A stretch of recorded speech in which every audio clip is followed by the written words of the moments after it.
Estamos, ¿no? ¿Se escucha por el chat? ¿Se escucha por los virtuales ahí? Está en el chat, sí. Yo me lo pasé recién, lo tengo acá. Se lo pasé recién a... Yo tampoco lo tengo ahí.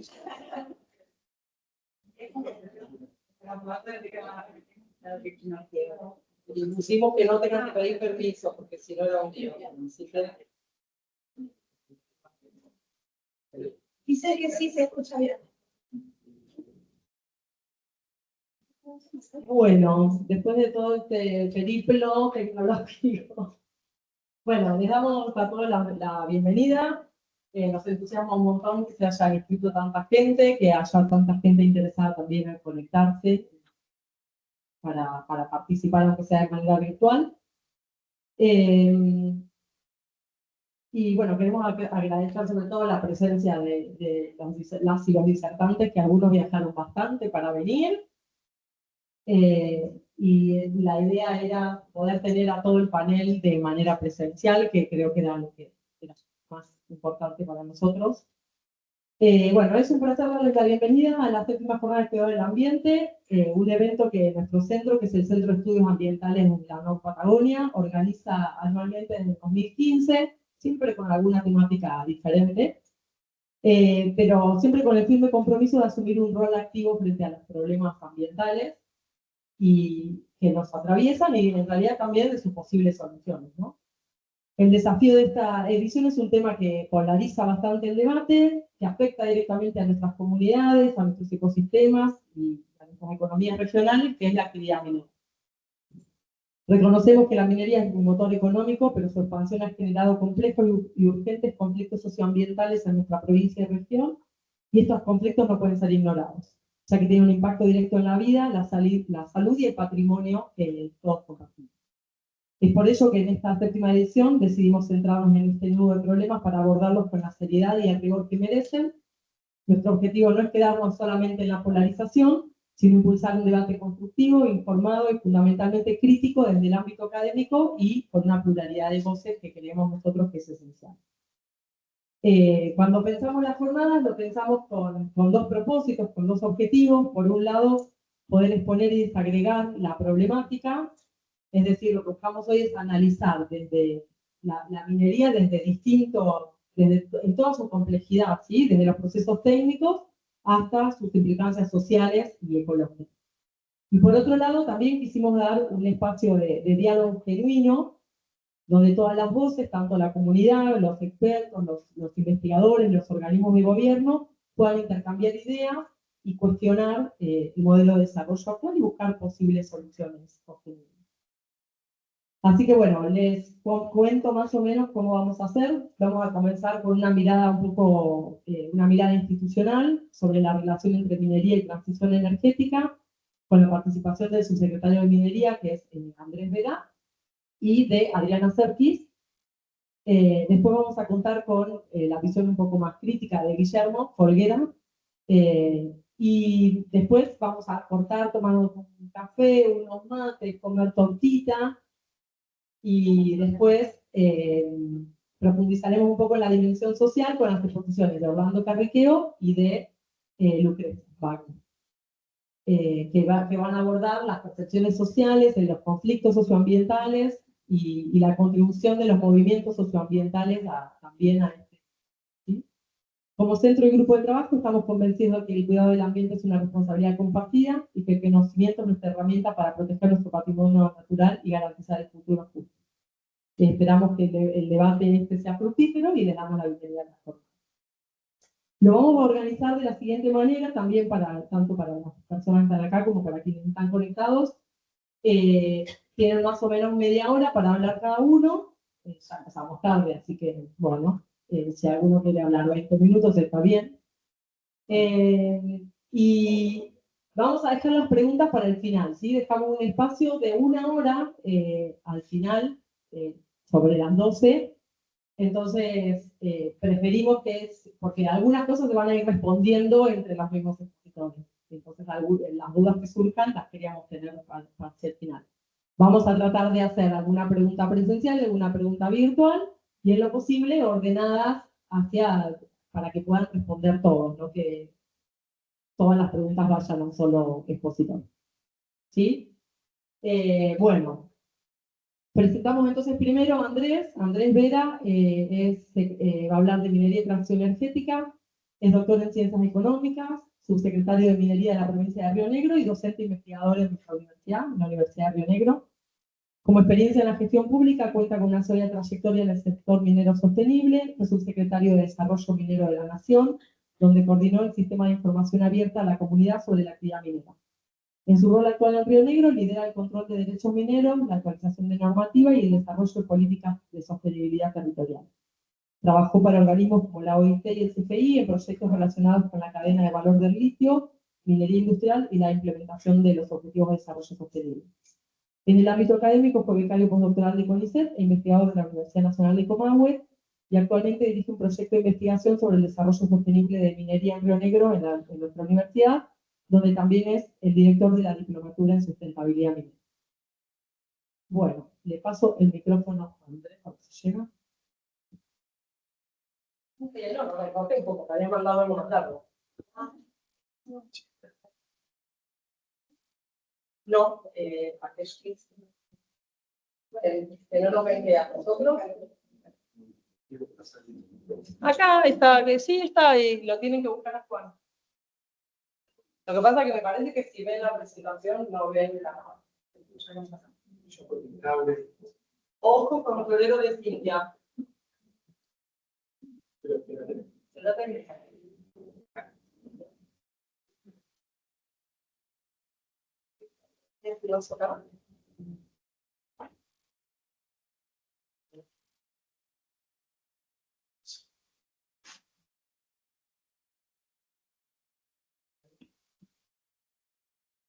Muchas gracias.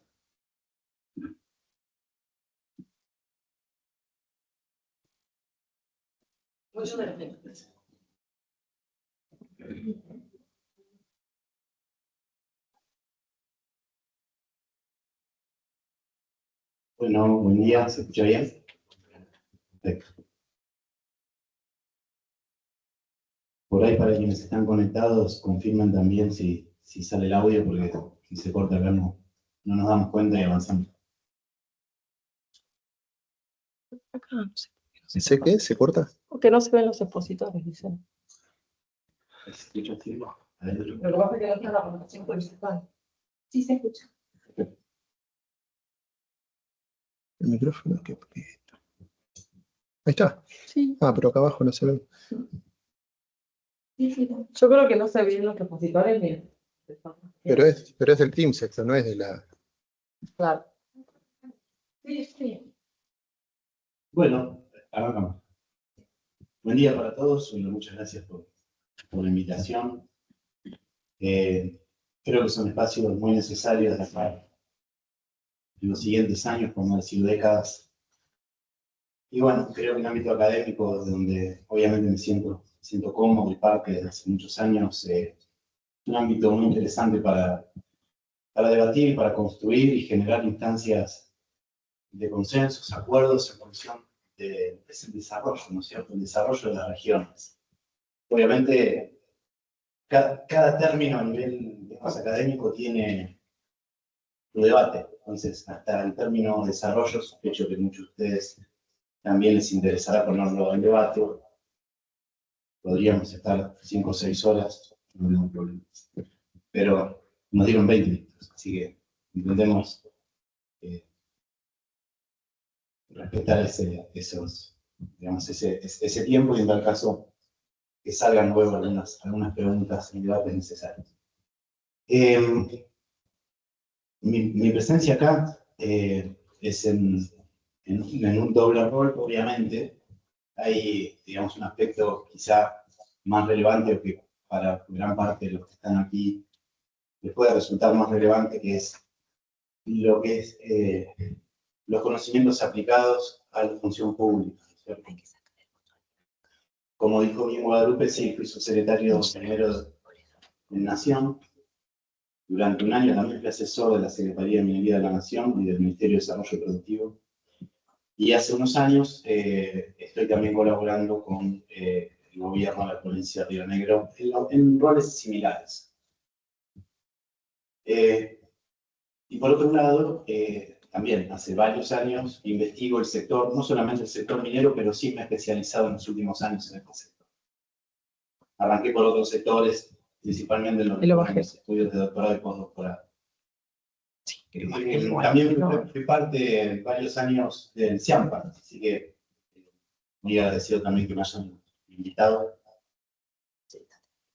Y avancemos. Primero voy a dar un marco quizá que a mí me posibilitó analizar y ver algunas dimensiones como para luego entender el por qué, desde mi punto de vista, hay que discutir el cómo se hace minería y no si se hace o no minería. Y ya estaríamos en una problemática desde mi punto de vista aún mayor. Luego, para la instancia quizá de preguntas o debate, tengo, digamos, otro tipo de material que podemos charlar vinculado a lo que es la gestión de una política pública. Principalmente porque el sector minero se podría extender a otros sectores, como el de hidrocarburos, si uno quiere, pero el sector minero requiere un abordaje integral. No digo que otras actividades económicas no. Gracias, Era el mío. me estaba escuchando a mí mismo. Igual sí. Sí. No, no soy yo. Bien. Entiendo la presentación. Ya avanzaste. A ver, ya tuve la presentación. No, ahí va. Ahí va. ¿Bien? Ahora sí. Vamos a ver una serie de datos largas de 200 años. No, tranquilo. Más corto. Decía, digamos, desde mi punto de vista también el sector minero tiene como un abordaje, muchas disciplinas, muchas áreas, muchos actores que se involucran, y a partir de eso, la política pública quizá toma algunas complejidades extras. También, obviamente, en las presentaciones que siguen, se van a abordar algunas temáticas vinculadas a la producción social, como decía Padre. Y eso también tiene mucha normativa internacional, la cual lleva un desafío bastante grande para los gobiernos locales, porque si bien son normativas muy interesantes, plantean, digamos, desafíos muy complejos, en el sentido que una normativa internacional tiene que adaptarse a una normativa nacional, que luego tiene que traducirse en una normativa provincial, las cuales tienen que, digamos, trabajarse legislativamente, regularse, existen decretos, existen resoluciones, existen disposiciones y procedimientos. Es decir, una cosa son los grandes títulos que pueden o no estar buenísimos, en este caso, desde mi punto de vista, hay muchos que sí lo están, y luego es un trabajo bastante arduo el bajar todo eso hacia una normativa que luego pueda ser auditable principalmente y darle un seguimiento, porque si no, en realidad te quedas con un vacío enunciativo que no tiene ningún sentido cuando uno quiere aplicar esos principios o ese buen espíritu que tuvo alguna normativa internacional a las realidades locales. Bien. Por ahí les pido, cuando me falten 5 minutos, me avisan. Sí. Bueno, uno de los elementos que a mí me trajo, no sé si hacia la minería, sino dimensionar un poco cuáles serían las acciones vinculadas a lo que es la gestión pública en este marco, ¿no es cierto?, de transición energética y por dónde entrar. Es decir, si queremos construir instancias hacia futuro que nos permitan equilibrar lo que es el desarrollo de las regiones, uno puede simplificar esto a garantizar el bienestar de las mayorías a través del acceso a bienes y servicios que culturalmente se definan en esas regiones. Digo, no es lo mismo el bienestar pensado en Taiwán que en Argentina. Y dentro de Argentina el bienestar también es heterogéneo, porque si uno quiere, ecléctico, en las distintas regiones. Entonces, ese es un desafío que quizá a veces no se debate tampoco. Y es importante tenerlo en cuenta. ¿Por qué? Porque hay toda una estructura de Estado que luego los distintos gobiernos con sus perfiles deberán hacerse cargo, que justamente son esas instancias a donde nosotros vamos a poder acercarnos o no a eso, a garantizar para las mayorías el mayor grado de bienestar. El bienestar, bueno, se puede discutir, hasta se puede discutir filosóficamente, y entiendo que en las siguientes presentaciones hasta habrá parte de esos, digamos, debates, o se aportarán elementos vinculados a esto.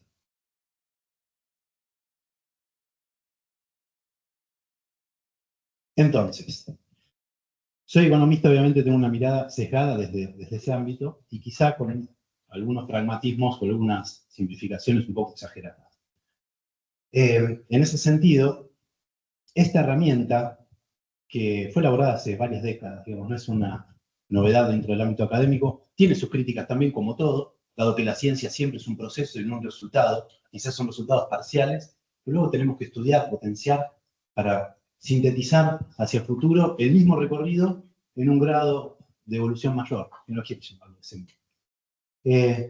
y en ese sentido, para mí la identidad de Kaya, que la hizo, bueno, en japonés hace mucho tiempo, Satoichi Kaya, que tiene avances actuales también y publicaciones en revistas de alto impacto sobre correcciones, ajustes, interpretaciones, etc. Yo creo que por lo menos nos da, y en este ámbito creo que es importante traerlo acá, una herramienta como para entender por dónde podemos quizá entrarle a lo que es la problemática vinculada a la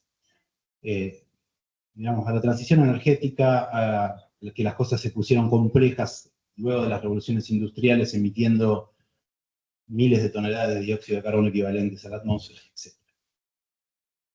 Otro de los puntos, digamos, a debatir, que en mi caso no, digamos, si bien participo muchas veces en estos debates, yo entiendo que las acciones humanas han generado claramente efectos sobre lo que es el calentamiento global. Es decir, entiendo que ahí también, quizá alguno como estudiante ha abordado algún otro tipo de avances vinculados, que eso está en polémica o que es parte de un ciclo natural.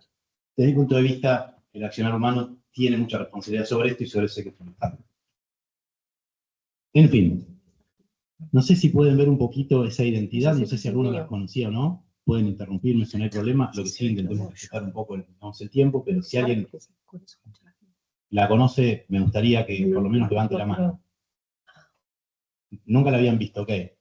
Bien, entonces estamos bien. Básicamente lo que se plantea son que hay algunas variables.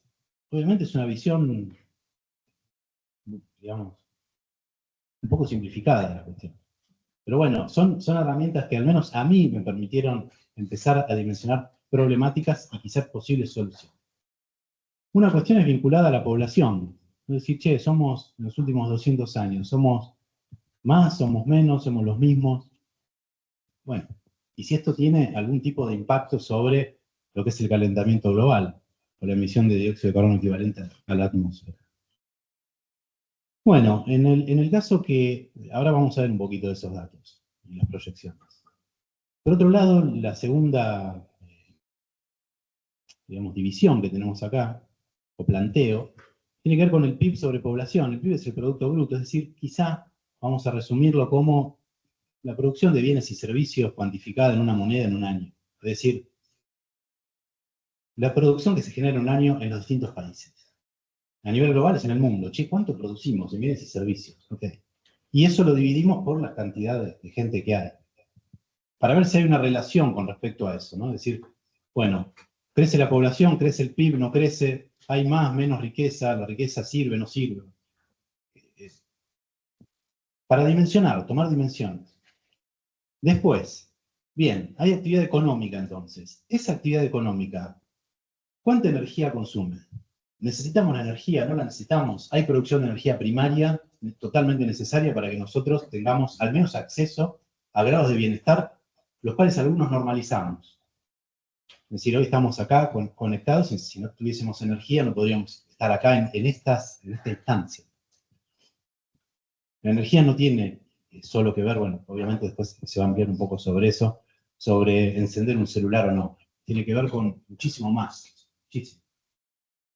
Y por otro lado, si esa matriz energética que nosotros como mundo, como sociedades, impulsamos, fabricamos a través de innovaciones tecnológicas y la utilizamos, cuánto consume de dióxido de carbono, cuánto emite, digamos, esa matriz que nosotros le estamos demandando, estamos encendiendo esos motores, cuánto, entre comillas, contamina. Bueno, entonces, ahí hay algunas variables que se podría discutir un poco más, pero quizá no nos da el tiempo, pero la cuestión energética, por eso vamos hacia la transición energética, quizá nos puede dar una salida en función de aplicar políticas coherentes con esto, es decir, ser más eficiente en el uso, ser más eficiente en la producción de bienes y servicios, y en tal caso redefinir cuáles son nuestras demandas al aparato productivo. Y acá voy a poner ya el primer ejemplo vinculado a minería. Todavía no hablé de minería. ¿Qué hace este tipo? Me invita a hablar de minería y no habló. Bien. Cuando uno dimensiona en términos económicos una matriz de lo que son, vamos a llamarlo de manera muy sintética, matriz insumo-producto, es decir, necesito insumos para fabricar determinados productos que luego se van a consumir. Básicamente es eso. La matriz lo que hace es adaptarse al consumo, se da vuelta, busca los recursos que existen, las innovaciones tecnológicas, las personas, los factores de la producción, los mezcla y produce los bienes y los servicios. Entonces, por un lado, hay algunas iniciativas que dicen minería no, por ejemplo, o hidrocarburos no. Perfecto. Pero esa matriz, por un lado, le llega esa información y por otro lado, cuando intenta adaptar esa matriz a los consumos, a las necesidades globales, lo que hace es dimensionar la necesidad de producir minerales. Es decir, hoy esa matriz tiene implícitamente en sus lógicas de reproducción, si uno quiere, del capital, para poder producir bienes y servicios, la necesidad de producir minerales. Entonces, esa quizá ahí es una cuestión que desde el punto de vista, no sé si llamarlo injusta, pero es un poco contradictoria, en el sentido que nosotros estamos acostumbrados, quizá culturalmente, a un nivel de vida determinado acá y en otros países del mundo será diferente, pero todos esos requieren la producción de minerales. Quizá alguno menos, otro más. Pero en ese sentido, el sistema productivo lo que va a hacer es adaptar a las necesidades. ¿Podemos discutir esas necesidades? Y sí, y creo que sí, y son interesantes discutirlas y las demandas también. Pero eso es un problema o una problemática, porque luego lo que nosotros vamos a hacer es ir y consumir exactamente lo que después, quizá, no sé llamarlo así, de aspectos morales, espirituales, los negamos o los atentamos. Decimos, esto no hay que hacerlo, pero después los consumo. Entonces, esa contradicción es muy importante de que, por lo menos, digamos, la allanemos o la tengamos en cuenta. Vamos a simplificarlo. Una operadora minera con su cadena de productores, digamos, mineros y de proveedores mineros. Todos los meses tiene que responder a determinados envíos de minerales. Lo hace porque es una empresa. Ahora vamos a ver algunos números, si quieren, de cómo se distribuye eso al interior del país o afuera. Y por otro lado, digamos, tenemos iniciativas, algunas que son muy nobles, que dicen no a la minería. Y la empresa lo que está diciendo, che, por un lado, la misma sociedad me está diciendo que pare la operación, y por otro lado me están pidiendo que despache producción. Se lo están diciendo al mismo tiempo. Entiendo que hoy ese debate está un poco más allanado. Eso no quiere decir que no haya que discutirlo. En fin, vamos a algunos resultados. Para ver cómo esta identidad de Kaya nos puede permitir dimensionar problemáticas que luego se pueden aplicar en políticas públicas para dinamizar o no un sector si es que nos interesa como sociedad hacerlo. Que en este caso sería la producción de minerales, quizá de minerales metalíferos o quizá de minerales de primera categoría, que son metalíferos y energéticos. Entonces, vamos a la primera parte, que sería la población. Bueno, algunos, digamos, planteos, no nos vamos a detener tanto en esto porque son cuestiones que van a salir igual. ¿Se puede ver ahí los gráficos? Sí. ¿Se ve mejor ahí? Acá, yo acá no lo veo. Bueno, en fin. El gráfico que ustedes tienen aquí, voy a agarrar el puntero,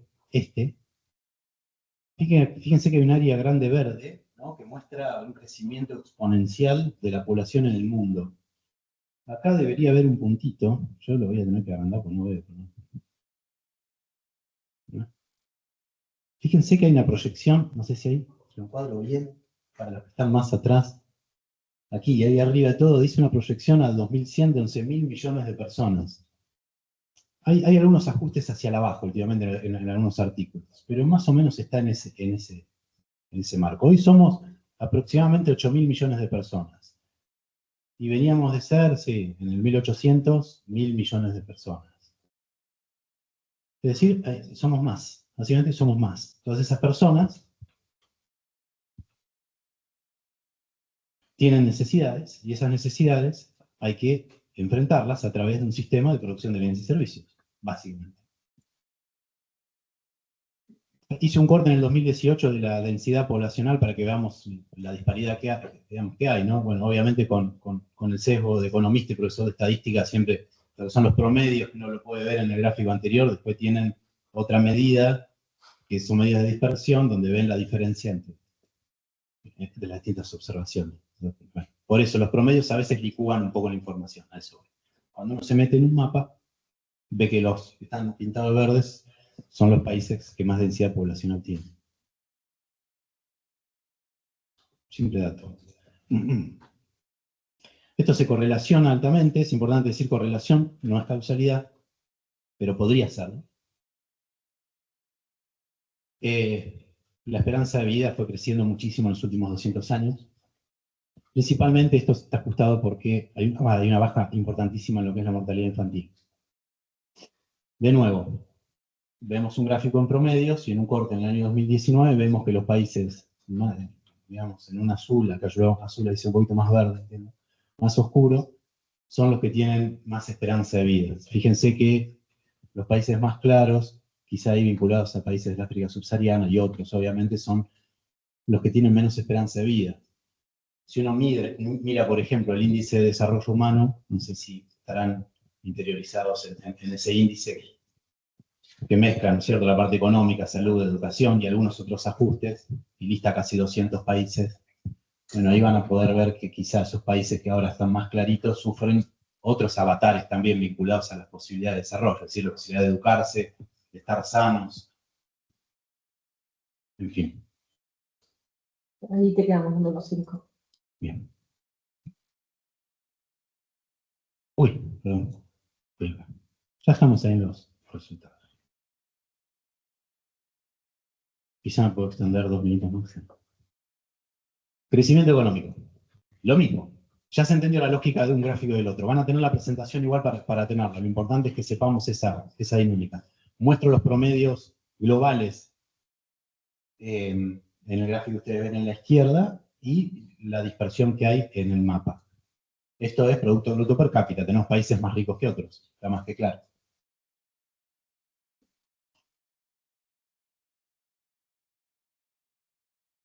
Hay alguna vinculación con respecto a la ruralidad también. Fíjense que los países, o sea, se puede debatir, se pueden discutir cosas, pero normalmente a mí me gustaron estos mapas porque te permiten contrastar distintas variables y distintas medidas como en una misma dimensión y empezar a ver si eso nos permite sacar algún tipo de conclusión. Yo no digo que la ruralidad esté bien o está mal, está perfecta. He estudiado un montón de circuitos vinculados a lo rural y me parece que son muy importantes. Pero sí hay al menos una sospecha o una correlación que los países que más ruralidad tienen son justamente los países más pobres y los países más afectados dentro del índice de desarrollo humano, al menos con esa variable, ¿no es cierto? Pues ustedes pueden listar los primeros 20 más afectados en lo que son las categorizaciones del índice de desarrollo humano y correlacionan con los que más ruralidad tienen.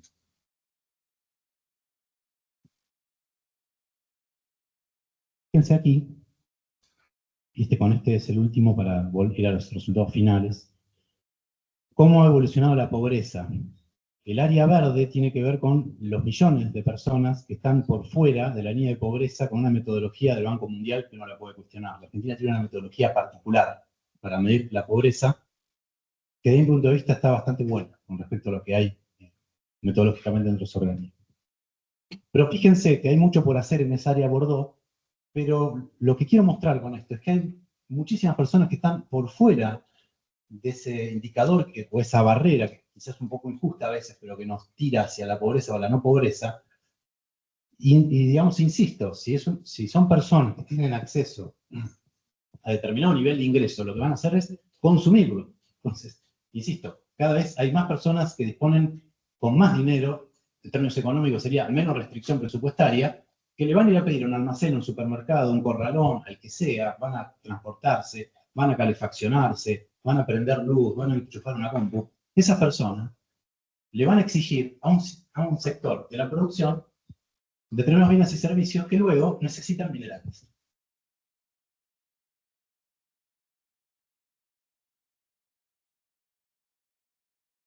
Les dejo para que miren algún otro gráfico vinculado a lo que es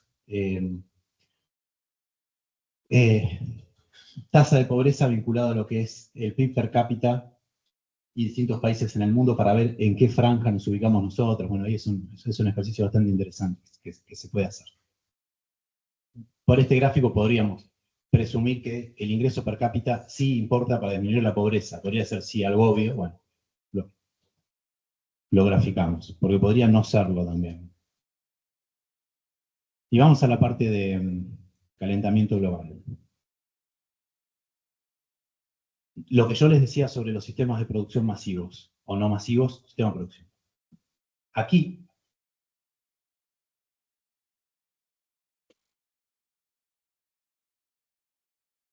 fíjense, el último, acá se ve bien, perfecto. Se ve el 2024, no sé si allá lejos lo ven, pero en este formato de, digamos, de áreas o manchas de colores, tenemos una serie larga, ¿no?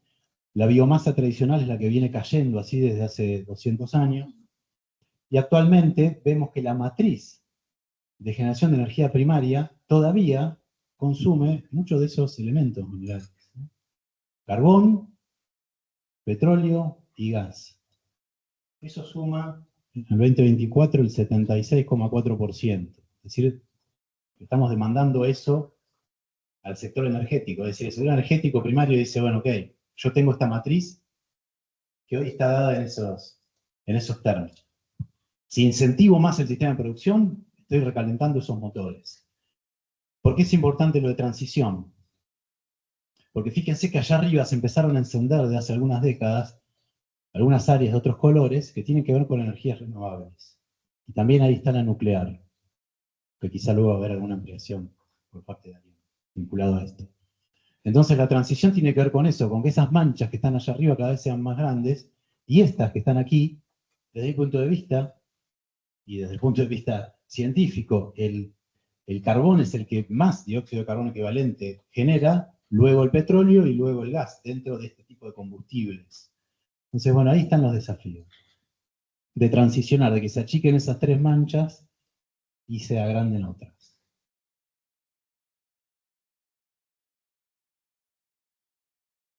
Bueno, un mapita también para que tengan sobre quiénes consumen más, en este caso, energía, ¿no? Cuáles son los países que consumen más o menos energía. Claramente los del hemisferio norte son quienes más consumen energía. Calentamiento global, desde el punto de vista de evidencia, ahí tienen los grados, ¿no es cierto? Y las emisiones. Emisiones y aumentos promedios en la temperatura a lo largo de series largas, de 1800 a la fecha. ¿Ya estoy en mis 2 minutos? Ya están 30 segundos. Gracias.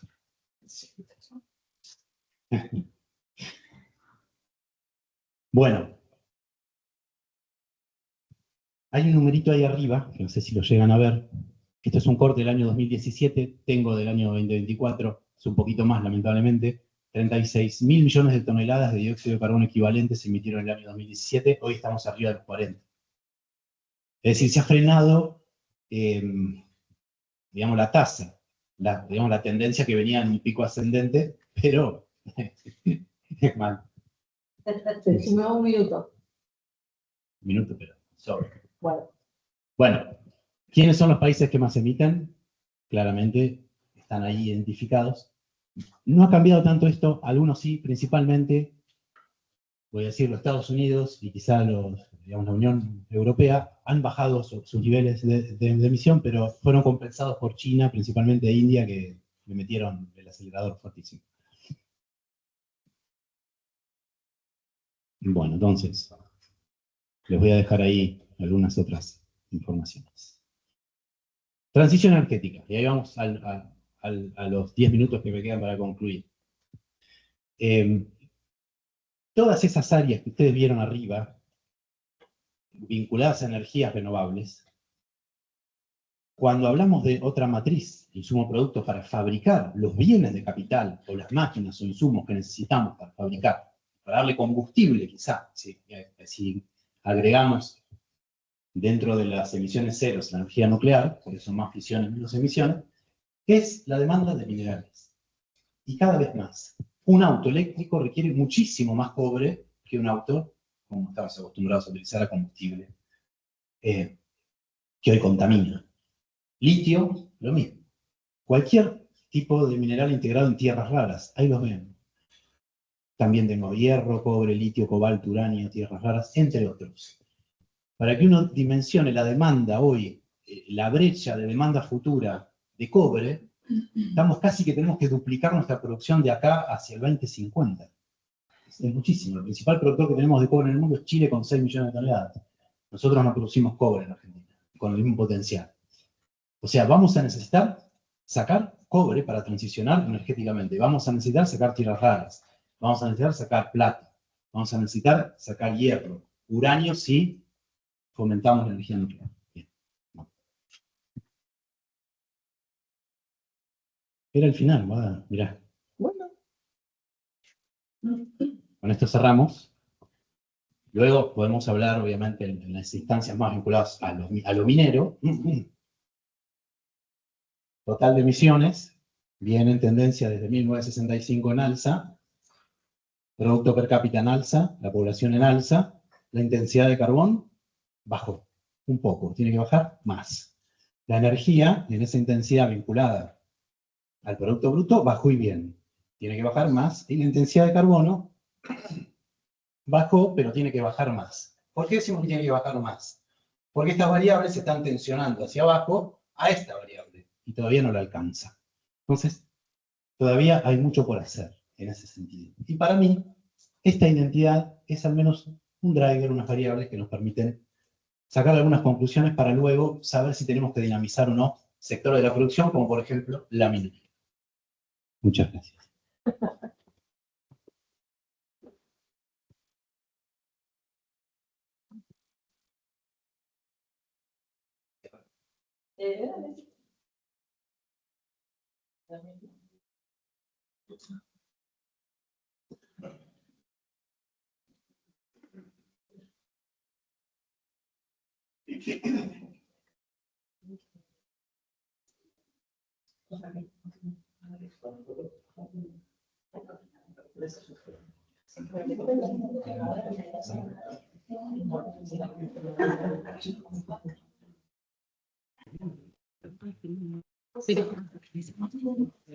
no, puede cambiar al final.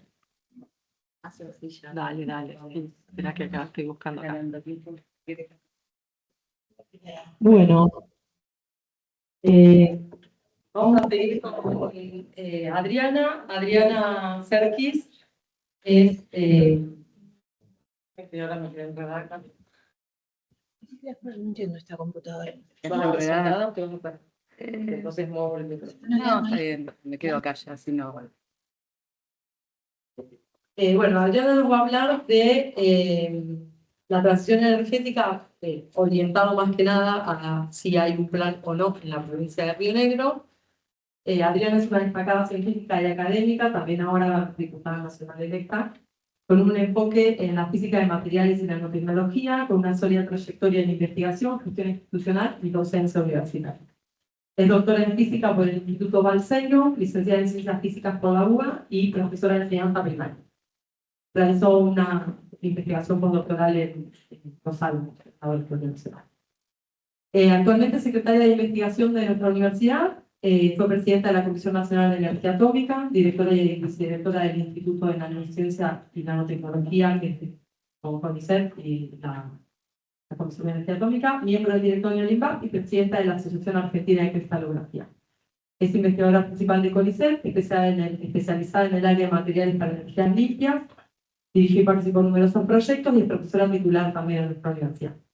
Fue ganadora del Premio Nacional L'Oréal UNESCO por la Mujer en la Ciencia, del Premio CONEX, del Diploma del Mérito de Nanotecnología y del Premio Bernardo Fesay.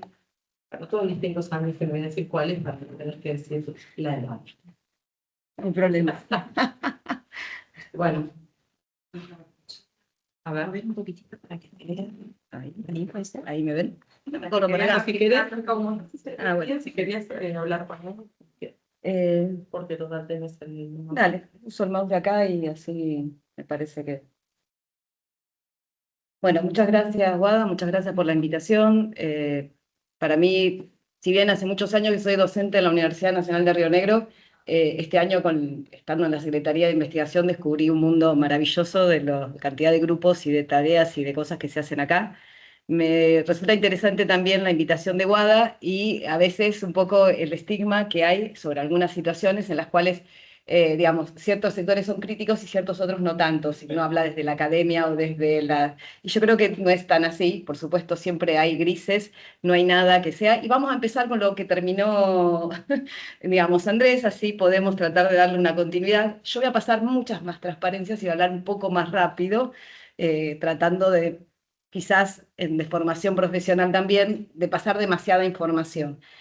Cualquier cosa me frenan o, bueno, me van pasando.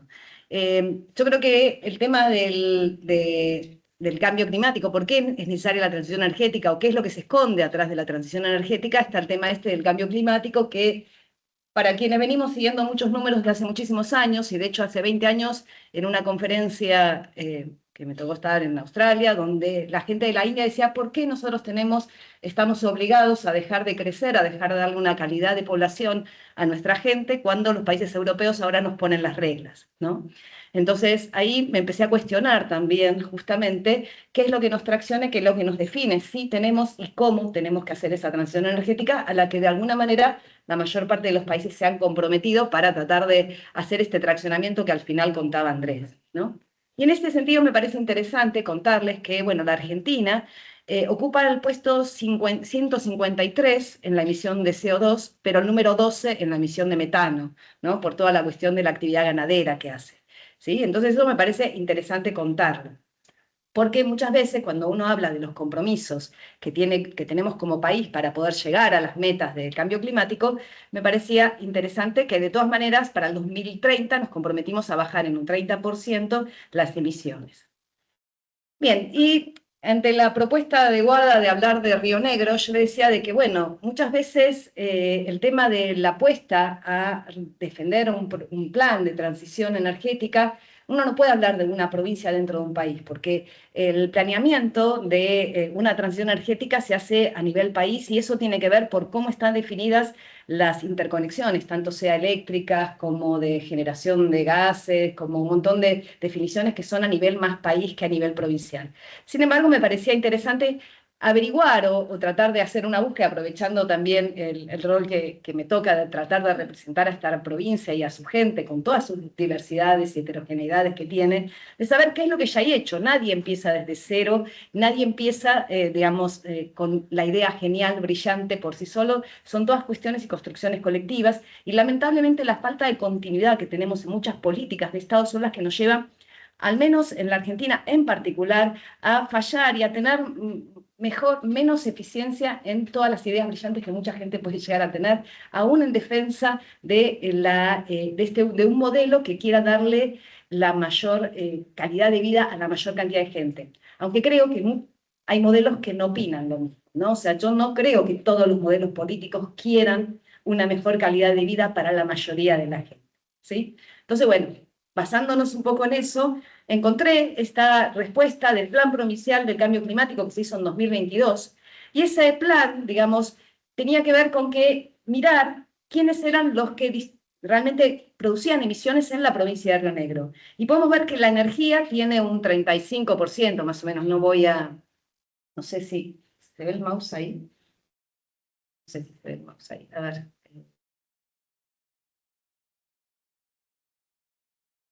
Ahí. A ver si logro que... que el mouse se ve acá. Bueno, en la parte energética está, digamos, es un 35%, pero es casi más o menos la misma de emisiones que produce toda la actividad ganadera, la actividad de agricultura, la actividad del suelo, ¿sí? Las emisiones que producimos como provincia son casi equivalentes. De todas maneras, vamos a hablar de transición energética porque es de lo que yo veía. Pero para pensar de que en la emisión o en los compromisos no solo está la actividad energética y sobre todo la parte de energía eléctrica. Si bien a nivel mundial se lo toma como la principal causa de la emisión de gases de efecto invernadero. Ya lo logré. Bien. Bueno, entonces un poco lo que yo les decía antes. Río Negro, como provincia, tiene dos tipos de energías importantes. Una que tiene que ver con la parte de los gasoductos, lo que tiene que ver con la utilización del gas natural. Vieron que en ese último gráfico que mostrar, ahora vamos a ver, que fue disminuyendo la emisión de los hidrocarburos, reemplazando carbón o petróleo por gas natural, porque dentro de todos los hidrocarburos es el que menos emite, ¿sí? Eso es una de las cuestiones a tener en cuenta, también discutida mucho en las COP, también esto. Y por otro lado, necesaria para una eficiencia en cuanto a la calefacción de viviendas, en la producción industrial, en un montón de actividades que necesitamos ese gas natural porque es la manera más eficiente de poder tener una calidad de vida en las partes residenciales. Sin embargo, si vemos por dónde están los gasoductos o dónde están, nos quedan muchísimas poblaciones aisladas en todo el interior de la provincia, ¿no? Y esas poblaciones aisladas suelen tener digamos, ahí algunas distribuciones de las chanchas de YPF o de cómo se define a nivel provincia quiénes, si es la cooperativa del Bolsón la que va a suministrar a las escuelas el gas que necesitan del interior, etc. Eso por un lado. Por otro lado, a nivel electricidad, y también estamos, bueno, entonces en Argas, digamos, el servicio es prestado principalmente por Camus y Gas del Sur, por Copetel, esta cooperativa que yo les digo de muy pequeña cantidad, que es la del Bolsón. Y bueno, estos son datos del 2022. Y toda la provincia debería estar cubierta por gas natural. Sin embargo, no todas las familias tienen acceso. Pero como provincia tenemos que decir que somos una de las que más conectividad tenemos a esta posibilidad de calidad de vida con el gas natural. En la zona de Bariloche tengo que decir que obviamente los sectores populares son los que menos acceso tienen a esta posibilidad. Por otro lado, en cuanto a lo que es la generación y distribución de energía, tenemos el tema de que estamos en la parte más poblada de la provincia, está dentro de lo que se llama el sistema, el SADI, el Sistema Argentino de Interconexión, ¿sí? Que es el sistema interconectado. Entonces, gran parte, digamos, de lo que podemos producir en la provincia va a Buenos Aires y después vuelve acá. ¿Sí? Porque está en esta interconexión. Entonces tenemos lugares que están cerca de los lugares donde se genera la energía que no tienen energía. Y eso es algo que es un problema en todo el país. Pero bueno, en Río Negro en particular lo vemos claramente también, ¿no? No puse los mapas de dónde se generan más. Hay datos interesantes a nivel país de quiénes o dónde están las generaciones de energía y dónde está el uso, ¿no? Obviamente como patagónicos y como falta de densidad demográfica que tenemos, somos los que a nivel per cápita, si quieren, producimos mucho más que lo que usamos. Y además con la pérdida de que todo va en el sistema interconectado y llega después acá. Bien, este es el sistema interconectado a nivel nacional. Lo puse, digamos, no es para que lo vean en detalle, pero para que veamos, obviamente, está concentrado en las zonas de mayor densidad demográfica, como es lo natural, y, digamos, el costo que tiene que ver con tratar de darle a las poblaciones de nuevo, todo el interior de la provincia de Río Negro no está dentro de la interconexión, ¿no? Así que esa es otra de las problemáticas que hay que ver cómo se suple. Y ahora vamos al mundo, ¿no? Vamos de vuelta a los gráficos parecidos a los que mostró Andrés. Digamos, hay muy pocos de estos gráficos, si bien hay muchas proyecciones, no hay, digamos, es difícil, por eso conservo este que es del 2017, donde acá no está a veces cuando uno mide la generación de energía tiene que usarla, por un lado la generación de energía y por otro lado el consumo de energía, ¿no? Entonces, lo que es generación primaria de energía, vamos a ver que muchas veces los datos están, en este caso, fíjense en toneladas equivalentes de petróleo, en otros casos está en terawatts por hora. Y en otros casos está el consumo en terawatts, digamos, eléctricos, porque son los que, bueno, si se marean, después me preguntan, después lo charlamos, pero básicamente la idea es de, bueno, ¿de dónde uno saca datos, dónde los mira? Pero básicamente es esto, hacia el 2050 las mejores predicciones harían que los hidrocarburos dentro de lo que sería la matriz energética es qué porcentaje tengo de cada una de estas fuentes primarias de energía, ¿no? Entonces seguimos viendo de que todavía va a seguir siendo como un 40% entre lo que son la parte de hidrocarburos y la parte de carbón y la parte de gas, bueno, en realidad más del 50% o del 60% todavía en las mejores proyecciones vamos a seguir teniendo mucha emisión. Y eso está bueno tenerlo en cuenta, ¿no? Porque si bien estos son proyecciones, o sea, desde el 2016 en adelante en este gráfico son proyecciones. Otra de las proyecciones que les quería mostrar es esta, que es parecida a esta, sí, está ahora en petavatios hora, que ahí les puse que es un petavatio, que son 1.000.000 de gigawatts hora, para tener una idea de cuánto produce el mundo. Nosotros tenemos un mini porcentaje de esto. Y a nivel global podemos ver, que, como decía antes, que el 80% todavía al día de hoy está la energía eléctrica suministrada por fuentes que tienen que ver con hidrocarburos. Y lamentablemente mucho todavía de carbón, que es, si quieren, lo que más emite. Un país como Alemania, que hipócritamente dejó de producir energía nuclear para poder, digamos, depender del gas que le daba Rusia o de la energía nuclear que le daba Francia, en este momento tuvo que volver a poner en marcha un montón de fuentes de emisión de energía eléctrica usando carbón. ¿Sí? Así que volvió a emitir muchísimo más que lo que emitía años anteriores por el problema con Rusia del gas, por bueno, toda la situación ambiental que tiene. Bien, igual de todas maneras hay un crecimiento en el consumo de energía eléctrica. Si bien ahora hay muchas predicciones que con la mayor eficiencia se tiende a pensar de que esto no va a ser un crecimiento exponencial en el total de energía eléctrica que consume el mundo, sino que de alguna manera esto se pueda poder empezar a aplanar gracias a la eficiencia, a pesar de que la población siga aumentando, a pesar de que la actividad industrial se piensa que se va a seguir aumentando, puede llegar a producirse, ahora no sé, con el uso de la inteligencia artificial si eso va a ocurrir. Probablemente no, y probablemente también se tienda a una población que algunos acceden y otros no, que lamentablemente es uno de los modelos que está prevaleciendo muchas veces, por lo que vamos viendo, no solo en nuestro país, sino en otros lugares del mundo. Bueno, acá las mejores proyecciones irían que en 2030 tendríamos que llegar a tener el 50% de combustibles fósiles y para el 2050 llegar al 30% de combustibles fósiles con un 60% de renovables. Y un 10% de nuclear. Bueno, ¿y por qué seguimos dejando la nuclear ahí? ¿Por qué sigue estando? Y a pesar de las críticas que tiene, que también me gustaría, si alguien tiene preguntas, cuestionamientos, lo podemos ver al final. Bueno, hay varias cosas. Bueno, por un lado, vamos a la Argentina ahora. ¿Cómo fue la evolución de nuestra matriz en la Argentina? Esto está, digamos, hay varios documentos que me gustaría, ya que estoy, hacerle propaganda a los documentos que genera la Fundación para el Desarrollo Humano Integral, que tiene un capítulo a nivel país, tiene capítulo a nivel ya Neuquén, provincia de Buenos Aires se va a hacer poco, en Río Negro estamos también tratando de desarrollar uno. Y bueno, este tiene datos, fíjense, del 60, del 70, donde básicamente nuestra matriz era hidrocarburos, hidroeléctrica, hidrocarburos, hidroeléctrica. Las hidroeléctricas aumentaron un montón hacia el 80, ¿sí? Empezó a aparecer la energía nuclear, y recién en estos últimos años las energías renovables empiezan a aparecer fuertemente, la energía nuclear sigue teniendo más o menos el mismo porcentaje, y las hidroeléctricas, pero los hidrocarburos son los que van claramente en disminución. O sea, estamos cumpliendo la tarea, somos un país en ese sentido que cumplimos con las metas que nos propusimos o que nos comprometimos, aunque algunos sigan negando el cambio climático, por ahora esos compromisos siguen estando, no sé por cuánto tiempo. Bueno, lo mismo que vimos antes, pero ahora como tortitas. Esto, la matriz energética en general siempre uno se la imagina como un círculo en el cual divide ese círculo en cómo proviene. Estos son datos muy similares a los que teníamos antes. En el 70 teníamos hidráulica y térmica.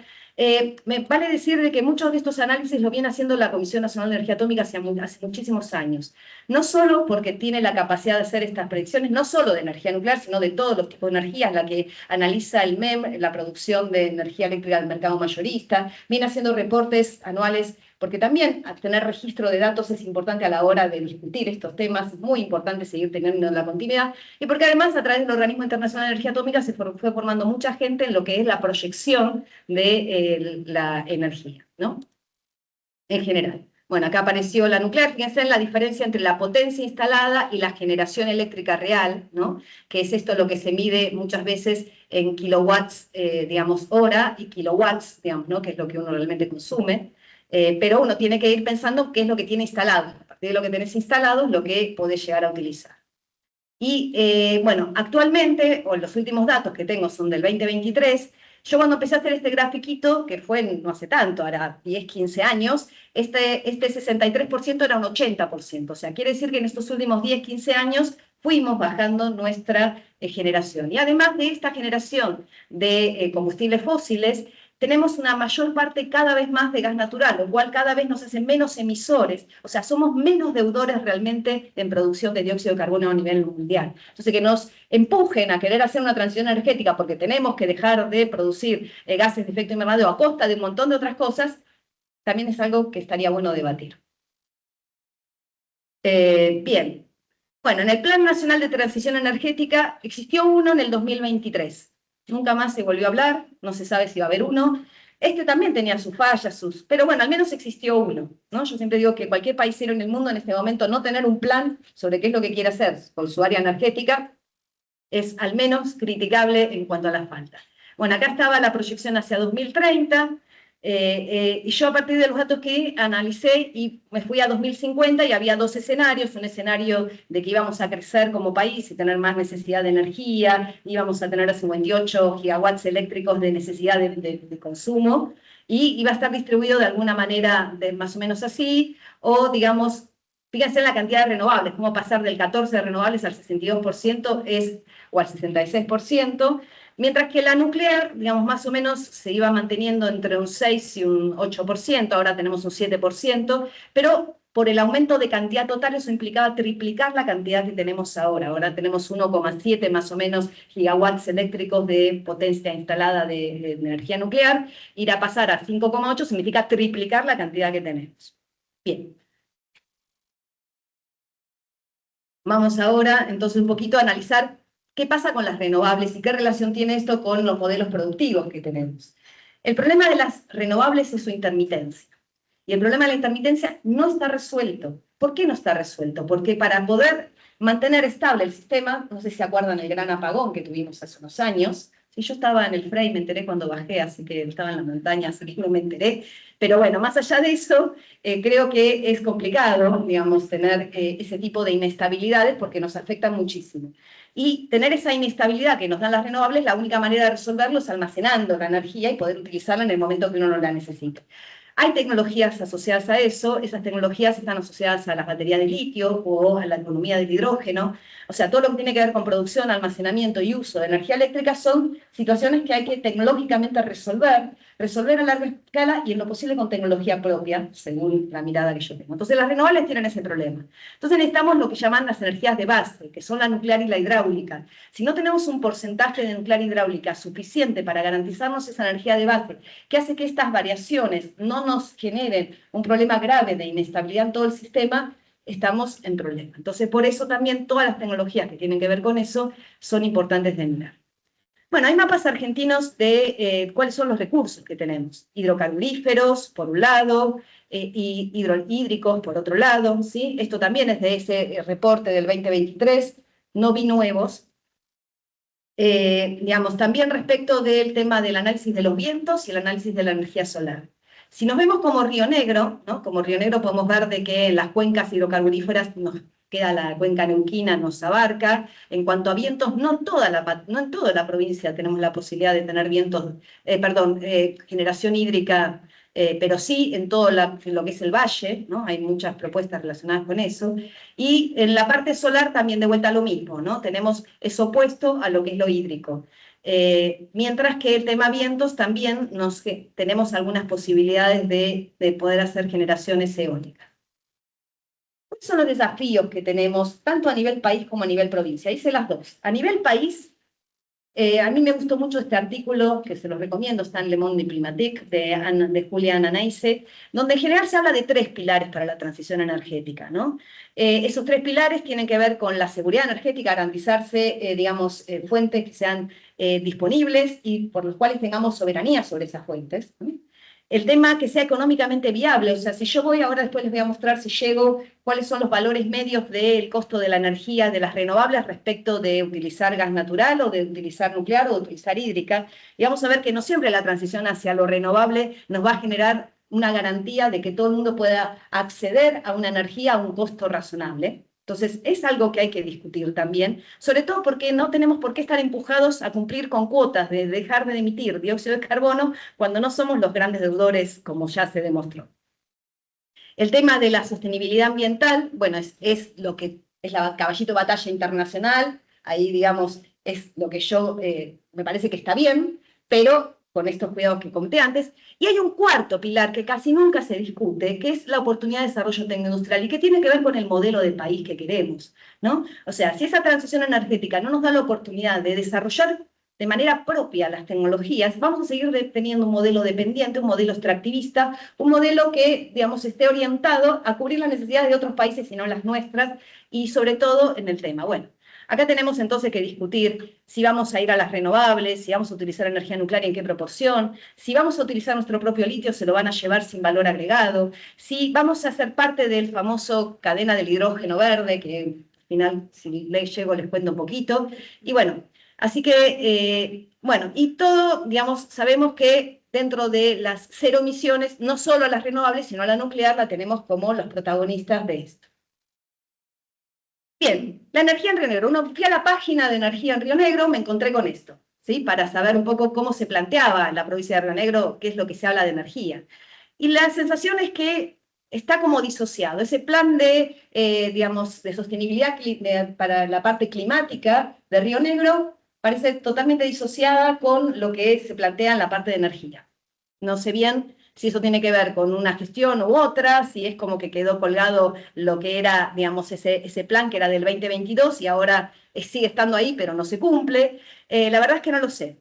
Y dentro de todo esto, bueno, me parece que hablar de eficiencia energética es necesario, el tema de la tarifa social, el plan calor para esos lugares aislados que todavía no tienen conexión al gas natural. Hay un montón de temas que me parece que es interesante que se pongan sobre la mesa.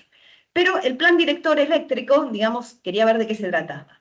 ¿Y cuánta relación tenía con las energías renovables o con el servicio eléctrico? Bueno, de acá parece ser que solamente había información. Hay lugares donde uno cliquea y no hay nada. Y hay lugares donde sí, por ejemplo, el tema del aporte de los hidrocarburos rionegrinos, donde ya están concesionadas algunas regiones para poder hacer extracción de hidrocarburos, siguiendo con el mapa de Vaca Muerta, con la posibilidad esa.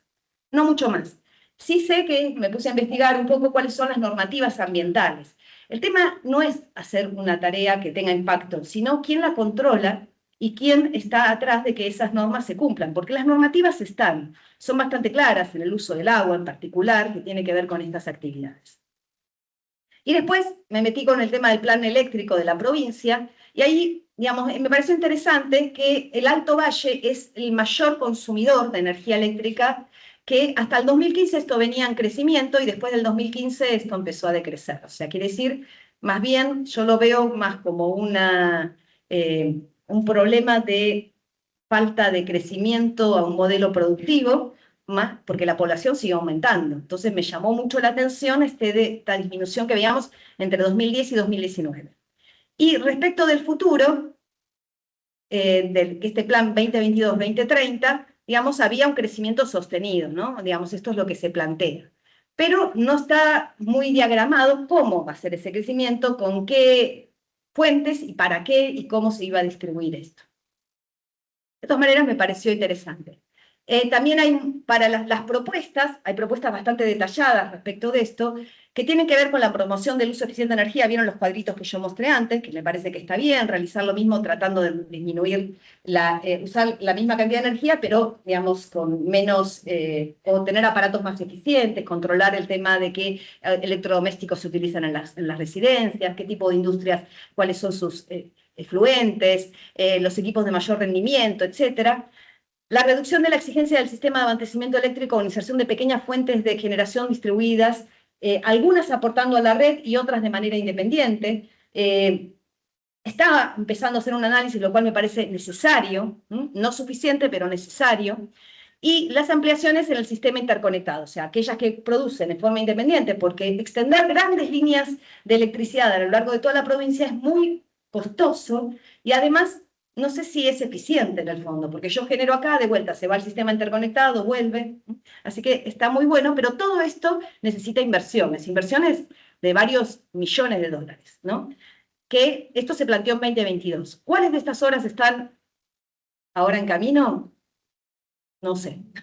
Creo la mayoría decía que habían fracasado, que no estaban, digamos, o sea, miré algunas, pero bueno, la verdad es que las energías renovables en nuestra provincia también se presentan como una de las herramientas indispensables para disminuir los gases de efecto invernadero. Ahora, yo me pregunto, ¿ese es el único objetivo o desarrollar todos los otros tres pilares también? ¿No? O sea, no solo la sostenibilidad ambiental desde la baja de emisión, sino también de todos los otros, de poder tener un desarrollo productivo, de poder tener ese tipo de cosas. Bueno, entonces ahora había estudios específicos que se hicieron en nuestra provincia y hay programas y proyectos que son estos que tienen que ver con el aprovechamiento de esos recursos renovables. Los estudios específicos hubo uno que hizo la Fundación Bariloche, ¿no? Que se ve que se lo encargó la provincia hace un tiempo. Está bueno aquel que está interesado en la temática que se lo baje, tiene muchísimos datos muy interesantes, pero solo habla de las renovables, solo habla de estas pequeñas obras distribuidas, de las pequeñas centrales hidroeléctricas en algunos lugares, del tema solar y del tema viento. No habla de cómo se va a almacenar esa energía, no habla de cómo... Habla algo de hidrógeno verde, muy poquito, pero me preocupa. ¿Por qué me preocupa? Bueno, porque cuando uno piensa esta energía, digamos, cómo está distribuida, por ejemplo, acá tiene muchos de estos mapas, ¿no? Este de acá son los de generación eléctrica, solar y eólica, ¿no? Y donde pueden haber grandes, digamos, posibilidades de poder utilizarla, lo cual me parece que es muy útil. Dicen que con esto, si se desarrollaran todos, tendríamos que llegar a poder cubrir el 70%. La pregunta es a qué costo y si la población tiene que pagar este costo, quién financia este tipo de obras y este tipo de actividades, más allá del año. Y lo mismo pasa con las pequeñas centrales hidroeléctricas, ¿no? O sea, a lo largo de acá se plantea la potencialidad que tiene nuestro río de poder generar. Ahora, con el tema hidroeléctrico, ya tenemos grandes centrales que financió el Estado Nacional hace mucho, que en este momento lo que sigue en este modelo tiene que ver más con la privatización y con otra cosa. Bueno, así que todo esto en base a ese programa apunta a la energía eólica, a los puntos solares, a la energía hidráulica de baja escala, al uso de la biomasa, la generación en parajes aislados y la generación distribuida, que está muy bien. Pero, como decía antes, ¿cuáles son los desafíos que nosotros tenemos? Si vuelvo de acá, ¿sí? Si vuelvo acá a estos desafíos, ¿no? Que tienen que ver con la seguridad energética, la equidad, ¿no? Que sea económicamente viable, yo creo que acá, además de las renovables, el tema de estamos obviando casi completamente la posibilidad que tenemos. Acá está el costo que tenemos. Fíjense en las renovables, ¿no? Tienen un costo bastante alto. Las térmicas también tienen un costo bastante alto, ¿no? Porque el costo del combustible es...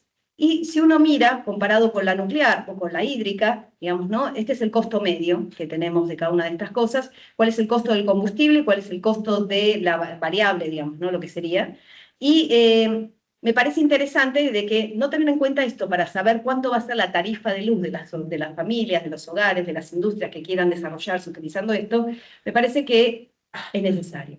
Bueno, así que acá viene el tema de la amenaza de las privatizaciones. Yo creo que la amenaza de las privatizaciones no solo para las hidroeléctricas, no solo para el sector nuclear, no solo, viene con todo, porque ahora se viene un plan de flexibilización y de desregulación de todo el mercado eléctrico. Entonces, la privatización en particular de lo que autoriza ENARSA es algo que no estamos mirando. Estamos hablando de las centrales nucleares, estamos hablando de las hidroeléctricas, grave, pero no estamos hablando de todo el sistema eléctrico, de cómo va a afectar eso. En Neuquén en particular se están haciendo gestiones, se están haciendo y se está plantando el gobierno dentro de todo exigiendo que esa privatización le deje algo a la provincia de Neuquén. Río Negro no está dejando nada. Y por otro lado, tampoco se está discutiendo el agua como bien común, ¿no? El agua como una cuestión también a tener en cuenta, que me parece que para preservar ese potencial hídrico, para pensar estas pequeñas represas, para pensar todo esto, ¿cuánto estamos pensando el análisis del agua como bien común? Bien, y finalmente les cuento lo de la promesa del hidrógeno verde. ¿De qué se trata? Bueno, no sé si todos saben de qué se trata el hidrógeno verde. ¿Qué quiere decir el hidrógeno verde? A ver, el hidrógeno en muchos países, sí, a mí me pareció re interesante en el año 2000 cuando me tocó irme a lavar platos a Estados Unidos, porque en ese momento no había posibilidad de quedarse en el país, que había un senador en el Congreso de Estados Unidos con un libro acerca de la economía del hidrógeno. Y yo dije, ay, qué lindo tener en el Congreso gente que sepa de estas cosas. Bueno, ahora acepté un desafío, voy a ver si se puede hacer algo desde ahí. Pero bueno, la verdad es que el hidrógeno no es ni una fuente de energía, ni es, digamos, la solución ni la panacea de nada. Es simplemente un vector. ¿Qué quiere decir? Yo el hidrógeno lo puedo generar de muchas maneras, se puede necesitar para la industria, pero también se puede utilizar para almacenar energía. O sea, yo puedo, con cualquiera de estas energías, en los momentos en los que no la tengo que usar, por ejemplo, las renovables, ¿vieron esos picos? Yo no estoy usando todo el tiempo eso, cuando no la estoy usando, utilizo su excedente para generar hidrógeno.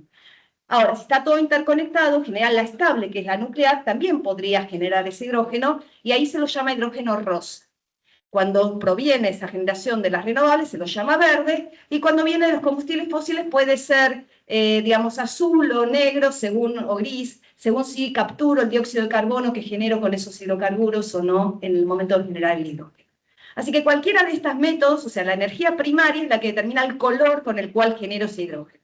Y ese hidrógeno lo puedo almacenar, y existen algo llamadas celdas de combustible con las cuales puedo utilizar ese hidrógeno para volver a producir electricidad. O sea, yo puedo producir electricidad directamente con cualquiera de estas generaciones de energía, o sea, yo puedo con cualquiera de estas, en realidad, poner una turbina o un generador y generar directamente electricidad en el momento que la utilizo, o puedo hacer este caminito de ir vía el hidrógeno a tratar de llegar acá.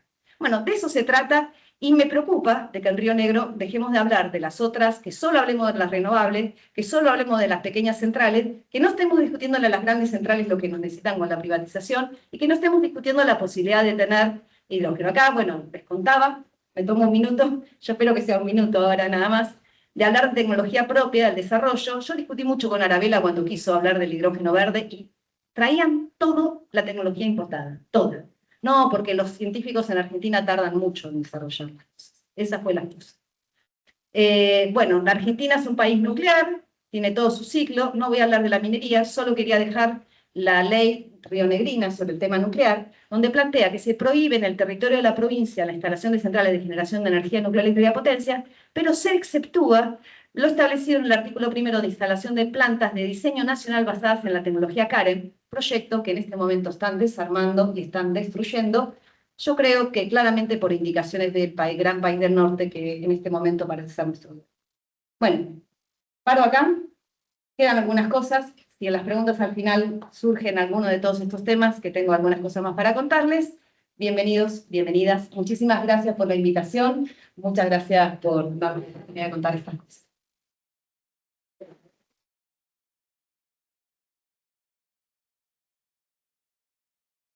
Gracias por venir, Adriana. Bueno, tenés presentación, lo voy a sacar. No importa, pero es para sacarle a No, porque él no iba a hacer presentación, entonces le pongo la cámara acá.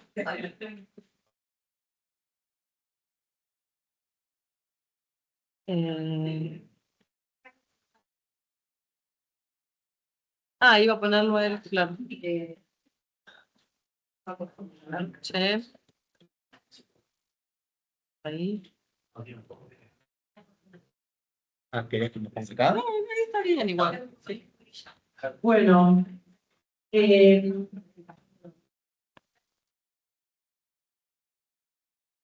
Ahora pasamos un poquito a... Sigue Guillermo no tiene presentación, así que por ahí los que estaban en el chat que decían que no se veía, no se ve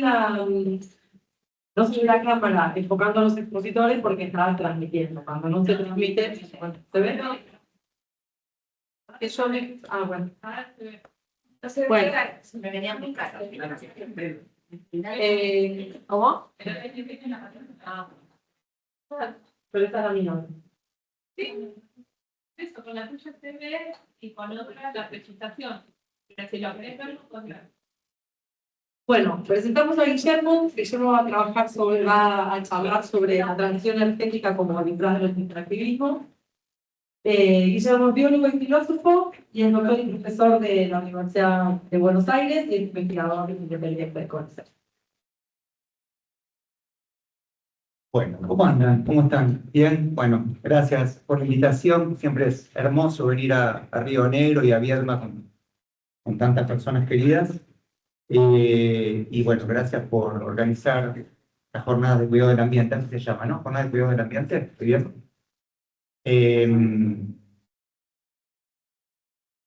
Bien, no presenté, no preparé diapositivas, un poco para cuidar la energía, ya que estamos, pero otro poco también para poner un diálogo un poco más preciso respecto a las intervenciones previas. Y ojalá haya hecho bien, para que pueda ser un diálogo más claro. Arranco con algo personal, que tiene que ver con lo que viene después. Yo tenía más o menos la edad de ustedes, la mayoría de ustedes, 20 y algo, cuando empecé a escuchar en ese momento hablar de la soja transgénica. Estaba formado en biología, mis profesores de la Facultad de Exactas y Naturales de la Universidad de Buenos Aires me habían hablado muy bien de la soja transgénica, y la soja transgénica prometía cosas. Prometía, en serio, eran afiches que decían básicamente resolver el problema del hambre, así en abstracto y así como suena.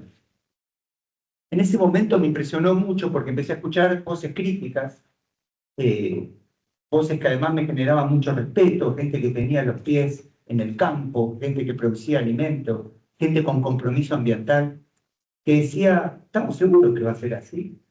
Y yo mientras tanto escuchaba economistas, escuchaba grandes gobernantes que decían, no, cierto, obviamente a las corporaciones, Monsanto, que hoy es Bayer, prometer.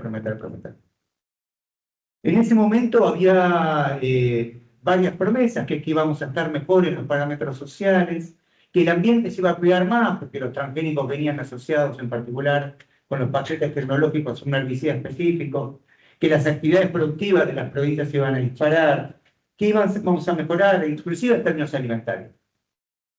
En ese momento empezó mi cabeza a hacer cortocircuito, a decir acá, o me están formando en una dirección que no sé si es la que tengo que estar, o tengo que empezar a discutir, o tengo que entender. Porque además había cosas que en términos de predicción me daban al revés. Por ejemplo, yo no soy economista, pero sabía que si empezaban a aumentar los costos de los campos, de la producción, eso a la larga iba a favorecer al pequeño productor respecto al gran productor respecto al pequeño. También sabía que si yo le tiro mucho veneno a algo, a un campo, a una persona, etcétera, etcétera, aparecen resistencias, con lo cual a la larga, a la mediana y a la larga, lo único que va a generar es la necesidad de tirar o más veneno o mayor cantidad, diversidad de venenos. Entonces, había algo ahí que decía, no. 25 años después, vuelvo a quien era la de ustedes, y recién me generaba mucha alegría ver tantas personas jóvenes, y digo, ¿qué en estos parámetros que nos contaron 25 años después, qué pasó? Y en términos sociales tenemos un país de una desigualdad brutal. Esta palabra desigualdad la voy a decir muchas veces a lo largo de la presentación, porque el problema de la desigualdad en términos estadísticos es que los parámetros medios nos ayudan muy poco. ¿Entienden a qué estoy hablando? Porque básicamente lo que hace es un sector que se ve muy beneficiado y un sector que se ve muy perjudicado. Tenemos un país, ante todo, desigual, que por supuesto con las últimas políticas va a intensificar esos procesos de desigualdad, pero que también quiero dejar claro, bajo ningún punto de vista, es algo que empezó hace 2 años. Las dos cosas son ciertas. También, ¿qué pasó en términos ambientales? No les voy a decir lo que pasó, Río Negro no está exento. Digo, Argentina está más o menos los registros entre los 10 países más deforestados y desmontados en el último cuarto de siglo. La Sociedad Argentina de Apicultores denuncia que perdieron la mitad de colmenas en los últimos 20 años.